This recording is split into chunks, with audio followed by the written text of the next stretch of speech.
수고하셨습니다. 잘했답니다. 다음은 국민의당 비례대표 최연숙 의원 나오셔서 질문해 주시기 바랍니다.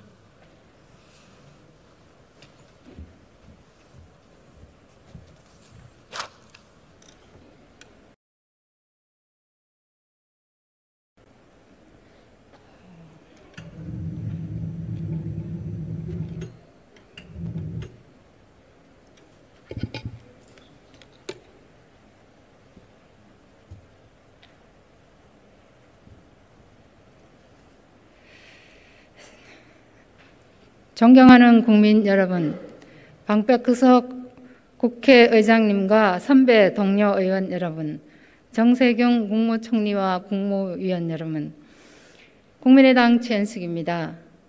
코로나19가 발생한 지 1년이 지났습니다.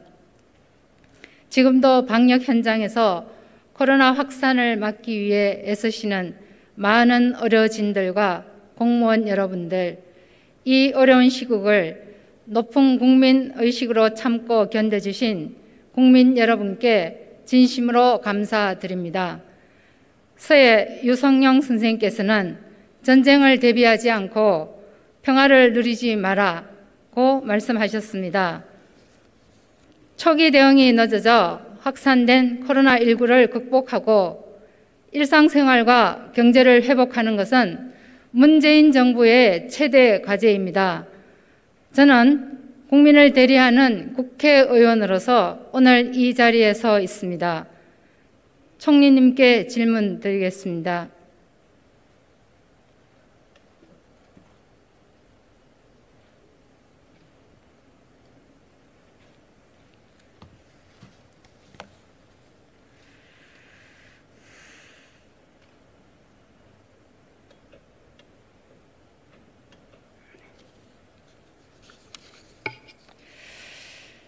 총리님, 예.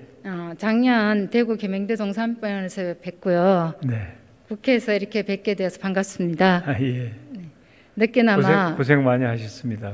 감사합니다. 네. 늦게나마 5,600만 명분의 코로나 백신 확보한 건 다행으로 생각합니다. 그러나 세계적으로 백신 풍기 현상과 접종 범위에 대한 논란이 이어지고 있습니다. 이렇게 논란이 많은데 정부가 발표한 계획대로 이번 달부터 코로나 백신 접종이 가능한지요? 예, 아마 24일쯤 현재로 봐서는 그렇습니다. 24일 백신이 들어올 겁니다. 그 이전에 준비를 철저히 하고 있어서 곧바로 접종이 시작될 것으로 그렇게 생각하고 있고요. 이제 우리가 다른 나라들은 작년 12월부터 한 나라들이 있지 않습니까? 그 나라들에 대해서 면밀하게 모니터링도 하고 해서 혹시 있을 수 있는 시행착오 이런 게 무엇인지 그런 것들을 미리 철저하게 검증을 하고 있어서 별 차질 없이 진행될 것으로 그렇게 믿고 있습니다. 네, 백신 운송에 대한 모의 훈련을 하셨는데 네. 문제점은 없었습니까? 약간의 차관점이라고 할까요? 개선점도 있었다는 것으로 알고 있습니다만은 저는 이제 전문가가 아니기 때문에 자세한 내용은 모르겠습니다만은 1차 검증을 한번 했고요. 실제로 다시 한번 아마 검증을 하게 될 겁니다. 네, 철저하게 검증해 주시기 바랍니다. 예. 코로나19 예방접종 계획을 보면 2월부터 노인 요양병원과 시설에 계신 분들께 우선 접종할 계획인데 이분들은 어떤 백신을 맞을 예정입니까? 원래는 아마 아스트라제네카 백신이 계획이 되어 있었던 걸로 알고 있습니다. 물론 화이자의 경우도 있고요. 왜냐하면 이제 화이자의 경우에는 센터에 가서 맞아야 되기 때문에 현장에서는 아스트라제네카 접종이 더 편하겠죠. 콜드 체인이 필요 없으니까. 그런데 10일 날 식약처에서 아스트라제네카 백신에 대해서 65세 이상 접종이 가능한지 안 할지를 판정을 해줄 거거든요. 그것은 이제 구속력이 있습니다. 우리 질병청에 대해서. 그래서 그 결과를 보고 원래 세워놓은 계획대로 할 수 있을지 아니면 변경을 해야 될지 10일 날이 돼야 알 것 같습니다. 네. 아스트라제네카 백신에 대해서 그 독일이나 프랑스, 유럽 국가들이 고령자에 대한 접종을 제한을 했고요. 스위스는 성인을 거부했습니다. 그러면 이런 나라들은 왜 이런 결정을 했을까요, 총리님? 예, 그 이제 3상, 임상을 3번 하지 않습니까? 그 3상을 했는데 3상에 그 고령자들에 대한 임상 결과가 없다. 그리고 숫자는 채웠는데 65세 이상 고령자에 대한 숫자가 제한적이었다고 합니다. 그렇기 때문에 이게 효과에 대해서 확인이 안 됐다. 효과가 없다가 아니고. 그래서 이제 어딘가에서 이게 확인이 되면 아마 그게 해소될 수도 있을 터인데 현재로서는 그게 확인이 안 됐기 때문에 그런 결정을 한 나라들이 있는 것으로 이렇게 저는 알고 있습니다. 그리고 확인이 안 되고 있다면 우리나라도 똑같은 입장인데 그럼 우리나라에 대해서는 어떻게 대책을 세우고 계십니까? 근데 확인이 안 됐다고 생각하는 나라들도 있고 그럼에도 불구하고 65세 이상에게도 이렇게 그 접종을 하는 나라들도 있습니다. 그래서 우리나라의 경우에는 이제 3중으로 이걸 하거든요. 식약처가 이제 혼자 결정하는 것이 아니고 우선은 이제 유효성이나 안전성에 대해서 검증 자문단에서 결정을 하고요. 그 다음에는 이제 중앙약사심의위원회에서 심사를 하고 마지막으로는 최종 점검위원회에서 심의를 합니다. 그래서 이렇게 세 절차를 통과해야 그게 백신을 쓸 수 있게 되어 있는데 이제 지금 중앙약사심의위원회에서는 주의를 요한다. 65세 이상에 대해서는 막 그런 정도인데 쓰지 마라 이렇게 한 건 아닌데 최종적으로 최종 점검위원회에서 어떻게 판정을 할지 그 결과에 따라서 나오는 건데 이제 안전성에는 문제가 없는 거거든요. 일단은. 그런데 효과가 있느냐 없느냐 이 안전성과 효과성 중에 효과성에 대해서 지금 아마 고심을 하고 있는 것으로 이렇게 저는 듣고 있습니다. 네, 주의를 요한다라는 말씀을 하셨는데요. 예. 주의를 요한다는 것이 예방접종을 하는데 문제가 있을 수도 있다라고 해석도 가능할 것 같습니다. 총리님, 각 나라마다 접종 기준이 다르고요. 우리나라 일부 전문가들도 고령자 접종은 유보해야 된다는 의견이 있습니다. 이런 의견들도 충분히 검토를 하시면 어떻겠습니까? 예, 그것은 뭐 저는 전문가가 아니니까요. 저의 의견은 거기에 넣을 수가 없고 아까 말씀드린 최종 점검위원회에서 의견을 내고 식약처가 결정하는 대로 그대로 존중하겠습니다. 네. 총리님, 코로나19 예방접종 계획이 원활하게 추진되기 위해서는 무엇이 가장 중요하다고 생각하십니까? 이제 의료진의 확보가 가장 중요하죠. 그리고 안전하게 이걸 해야 될 터인데 우리들의 목표는 이제 집단 면역을 달성하는 것이죠.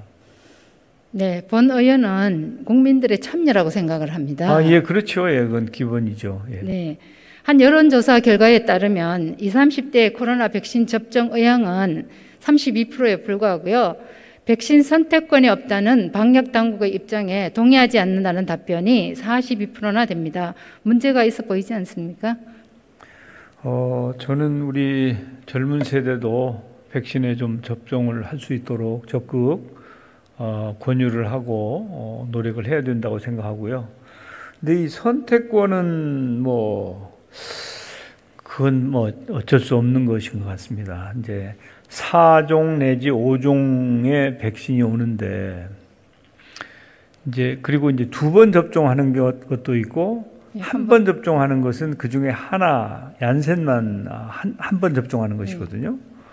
그런데 교차 접종도 검토하고 있는 데도 있다고 합니다만은 일단 같은 제품을 2번 접종해야 되는 것으로 이렇게 본다면 지금 우리가 빨리 3,500만 명 70% 접종을 하고자 하는 거 아닙니까? 그리고 그 3,500만 명이 한 분 한 분이 다 접종 이력이 확보되고 기록되고 보존돼야 되는 거거든요. 그런데 이걸 4종류 혹은 5종류의 백신을 선택하라고 하면 이제 그건 거의 불가능하다고 봐야 될 겁니다. 접종이. 그리고 아마 다른 나라들도 이걸 국민들께서 선택해가지고 유료로 하는 경우가 아니고 국가에서 접종을 일괄적으로 하는 경우에는 그게 어렵다고 보여지기 때문에 선택은 이건 현실적으로 어렵다. 그러다가는 만건 쓰다 장파하는 상황이 올 수도 있다 이렇게 봅니다. 그래서 이건 어쩔 수 없는 것 같습니다. 그래도 여론조사 결과에서 이렇게 나왔다면 대책이 필요한 것 같고요. 코로나 백신 접종은 다른 백신과 달리 유통과 보관 등이 힘들고요. 예, 그래서 이제 안 된다는 거죠. 그래서. 네. 그렇다면 전 국민 70% 이상 접종률 목표 과연 달성 가능할까요? 그거 달성 안 하면 안 되죠. 그러면은 만약입니다. 참여율이 저조할 경우 참여율을 높이기 위한 대책 방안은 보이질 않습니다. 현재는. 혹시 총리님께서 국민 참여를 이끌어낼 대책 방안을 갖고 계신지요? 예, 제가 묘책을 가지고 있지는 않습니다만은 지금까지 우리 국민들께서는 슬기로운 결정을 해주셨습니다. 그리고 소위 말하는 K-방역이라는 게 국민의 협조에 의해서 참여 방역에 의해서 가능했던 것이지 어느 누구에 의해서 가능했다고 보지 않습니다. 그렇기 때문에 저는 이 국민들께서 참여해 주실 것이다. 그리고 또 국민들께서 참여하실 수 있도록 안전성이라든지 효과성에 대해서 확실하게 투명하게 정보를 제공해 드리고 참여를 권유해야 된다. 이렇게 생각을 합니다. 거기다가 지금 이게 자기 혼자만 괜찮은 게 아니라 가족이 다 함께 건강해야 되지 않습니까? 그렇다고 하면 아마 참여를 해 주실 것으로 생각하고, 더구나 이것은 지금 국가가 무료로 해드리는 거 아닙니까? 이제 그래서 어떻게든지 참여를 독려하고 참여를 이끌어내고 그래서 집단 면역이 이루어지도록 그렇게 노력을 해야 됩니다. 네, 꼭 총리님 투명하게 국민들한테 이 진행 사항을 공개해서 신뢰를 가지고 맞을 수 있도록 해주시기 바랍니다. 예, 그렇게 하겠습니다. 네, 작년 9월 영국에서 처음 발견된 변이 바이러스가 12월에 국내에서 발생이 되었습니다. 올해 2월에 결국 지역사회 집단 감염으로 전파됐는데 4차 유행이 우려가 됩니다. 이 집단 감염의 최초 감염자는 해외 입국자가 맞죠? 예, 그렇습니다. 네, 사스, 메르스 등 감염병들과 코로나 변이 바이러스도 해외에서 유입이 됐습니다. 전문가들의 조언대로 해외 입국자들을 대상으로 선제적으로 검역을 강화했더라면 유입을 막을 수 있지 않았을까요? 근데 이제 우리나라에 하루에 한 4-5천 명의 입국자가 있거든요. 그래서 사실은 영국이나 남아공이나 브라질 이런 데에 대해서는 비자도 안 내주고 비행기도 끊어버리고 하여튼 할 수 있는 노력을 하고 검역도 철저하게 하는데도 이제 이게 결국은 국내에서 발견이 되었거든요. 그래서 심지어는 그런 생각까지 하고 있습니다. 이렇게 변이 바이러스의 경우에는 전파력이 더 강하다고 하니까 이분들은 별도로 생활치료센터나 아니면 병원이나 이런 것도 좀 특별히 좀 이렇게 그분들만 따로 모셔서 이 전파 다른 쪽으로 감염되는 것을 차단해야 되지 않느냐 그런 생각까지 하고 있습니다. 그래서 하여튼 다양한 노력을 통해서 이 변이 바이러스가 광범위하게 지역사회에 전파되지 않도록 하는 것이 중요한 과제이고, 지금 4차 유행이 오는 거 아니냐 이제 그런 걱정이 있는 거 아닙니까? 네. 그러면 이걸 제대로 막아내는 것이 4차 유행을 방지하는 가장 중요한 부분이다. 이런 인식을 가지고 있습니다. 우리나라 감시 기준을 보시겠습니다. 샘플 5%, 10%로 변이 바이러스를 발견할 수 있겠습니까, 총리님?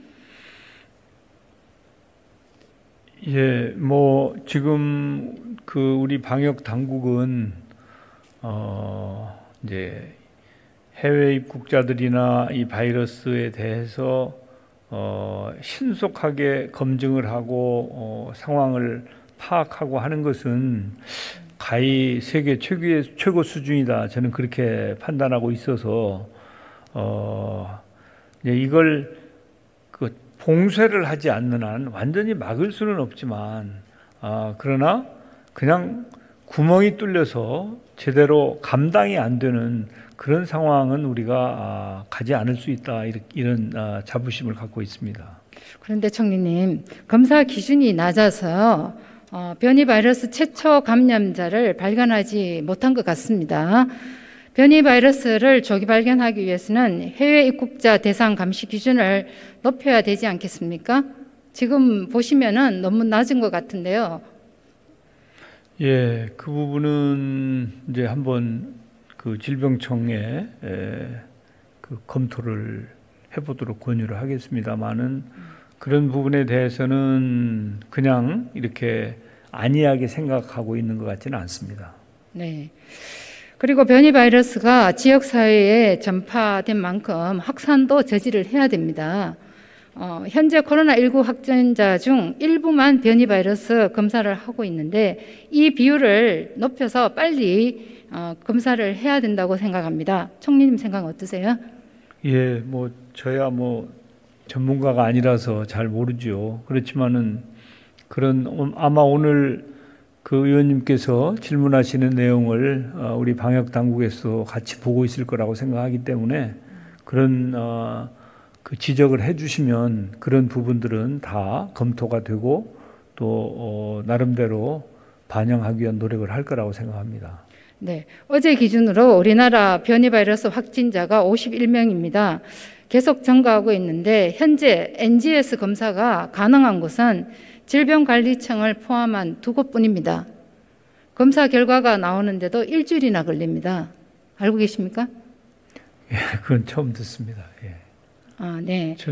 그래도 하여튼 변이 바이러스를 이게 처음에 나왔다, 어느 형이다, 뭐 저 영국에서 온 게 가장 많다, 뭐 이런 등등 그런 걸 보고는 받고 있어서 그 상황은 알고 있지만 그 돌아가는 자세한 내용에 대해서는 저는 잘 모릅니다. 네, 조금 더 살펴봐 주시면 감사하겠습니다. 감염병에서는 신속한 진단과 검사가 필수적입니다. 그렇죠. 검사 기간을 속히 늘려야 하지 않겠습니까? 지금 우리가 한 20만 명까지 검사할 수 있거든요. 그 작년에 처음에 대구 때는 2, 3만 명도 막 그 제대로 못했는데 지금 하루 20만 명까지 가능합니다. 현재. 총리님 NGS 검사. 예, 그거요.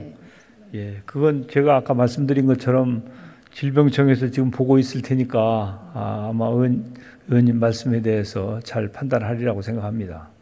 네, 4차 대유행이 가능성이 있는 만큼 철저한 대책 수립 부탁드립니다. 예. 총리님, 작년 12월 코로나 3차 대유행 때 상급종합병원 중환자실 병상을 1%씩 비우라고 행정명령 내리셨습니다. 예. 왜 그렇게 하셨습니까? 이제 공공병원이 충분치 않은데 중환자 수는 늘고 그러면 행정명령이라도 내려서 그 중환자실을 확보하는 것이 정부가 마땅히 해야 될 일이기 때문에 불가피하게 그런 명령을 내렸는데 그것은 이제 그 대신 과거보다도 거기에 대한 보상 기준을 대폭 높여서 수용성을 확보하는 노력을 했습니다. 네, 전문가들은 메르스 이후에 감염병 전문병원의 필요성을 강조를 했습니다. 문정부도 대선 공약으로 감염병 전문병원을 추진해 2017년 조선대병원이 호남권 감염병 전문병원으로 지정이 됐습니다. 그런데 원래 계획대로라면 작년에 완공이 됐었어야 했지만 2023년 말에나 완공될 예정입니다. 계획대로 진행되었다면 코로나 대응에 크게 도움이 되었을 텐데 이제 설계 영역에 들어갔습니다. 총리님이시자 중대본부장으로서 이 사실에 대해서 어떻게 생각하고 계십니까? 예, 아주 유감스럽게 생각합니다. 늑장을 부려서는 안 될 부분인데, 그러나 이제 작년에 그곳 말고 영남권하고 충청권에 또 두 곳을 지정을 해서 전담병원을 만들기로 했지 않습니까? 예. 그래서 늦었지만은 그래도 나름대로 노력을 하고 있습니다. 네, 코로나 백신 도입을 위해서 신속 허가 및 특례 수입 제도를 이용하는 것처럼 감염병 전문 병원이 빨리 완공될 수 있도록 대책 마련해 주시기 바랍니다. 예. 수고하셨습니다. 보건복지부 차관님 나와 주십시오.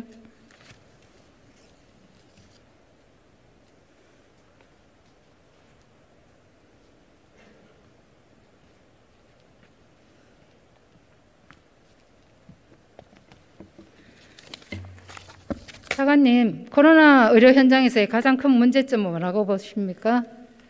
예, 아무래도 그 병상과 인력에 대한 적절한 대응이 가장 어려운 문제라고 생각을 하고 있습니다. 네, 인력이 많이 부족했죠. 그래서 최근에는 의료진들이 코로나 장기화로 업무가 가중되고 근무 환경이 열악해지면서 청와대 앞까지 달려가는 사태가 발생이 됐습니다. 알고 계시죠? 네, 알고 있습니다. 네, 2018년에 수립된 제2차 감염병 예방관리 기본계획 아십니까? 네, 알고 있습니다. 차관님, 여기에는 감염병 대응을 위한 인력 추계라든지 수급, 육성을 위한 장기 계획이 없습니다. 알고 계세요? 예, 확인했습니다. 네, 지금이라도 코로나 방역에서 나타난 병상과 인력 등을 포함한 문제들을 반영해서 감염병 예방관리 5개년 계획 수정, 보완이 필요하지 않겠습니까? 예, 저희가 어떻든 코로나19가 이제 대유행이 이제 어느 정도 마무리되는 시점이면 그에 관련된 여러 가지 5개년 계획에 대한 보완이라든지 또 향후 계획을 수립할 때 의원님 말씀하신 사항을 반영해서 필요한 부분을 강화하도록 추진하겠습니다. 올 초 중수본에서 특화 병상 운영 계획을 발표했습니다. 수도권과 광주, 전남 위주입니다. 만약 다른 지역에 환자가 발생하면 이쪽으로 옮겨가야 합니까? 그렇지는 않고요. 그 각 지역별 필요성에 따라서 그 질환별 특성에 맞는 여러 가지 시설 인력을 갖춘 병원이라든지 병상 확충 방안은 같이 가야 된다고 생각을 합니다. 지금 여기를 보면은 그렇지 않지 않습니까? 예, 현재는 아마 수도권에 대형 유행이 시작되었기 때문에 했기 때문에 그렇게 아니 전국에서 발생이 되고 있지 않습니까? 그렇긴 합니다. 그렇지만 현재 여력으로는 수도권 중심으로 그 고령의 치매 와상 환자라든지 정신 질환자, 장애인 치료 신장 투석 환자에 대해서 일단 수도권 중심으로 확충을 하고 의원님 말씀하신 것처럼 보다 더 전국적으로 확충할 수 있도록 빠르게 준비해 나가도록 하겠습니다. 네. 그리고 지난해 3차, 4차 추경에서 코로나 환자를 돌본 의료진을 위한 예산이 반영이 됐는데 지자체로 교부하셨죠? 네, 그렇습니다. 그러나 아직 집행을 하지 않는 지자체와 병원들이 있는 것 같습니다. 알고 계십니까? 예, 그 관련 예산은 2020년 9월에 교부를 했습니다. 아마 근데 근무 대상자라든지 근무 일수 등을 그 확정하는 과정에서 좀 사례가 지연된 것을 알고 있습니다. 조속한 시일 내 집행이 이루어질 수 있도록 하겠습니다. 네, 꼭 챙겨봐 주시기 바랍니다. 네. 차관님 수고하셨습니다.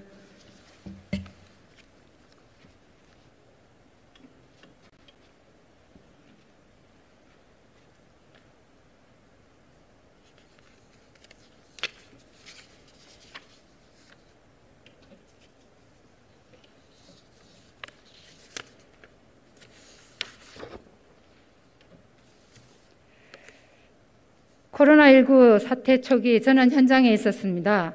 처음 겪는 감염병에 치료제는 없고 감염에 대한 공포만 있었습니다.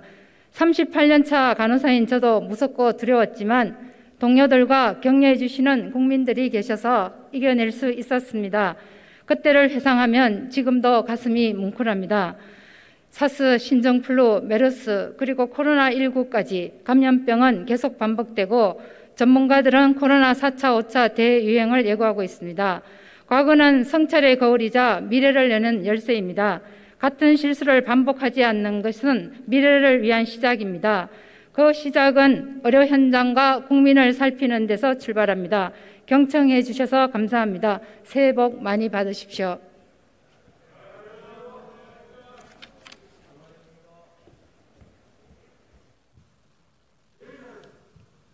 네, 최연수 의원 수고하셨습니다.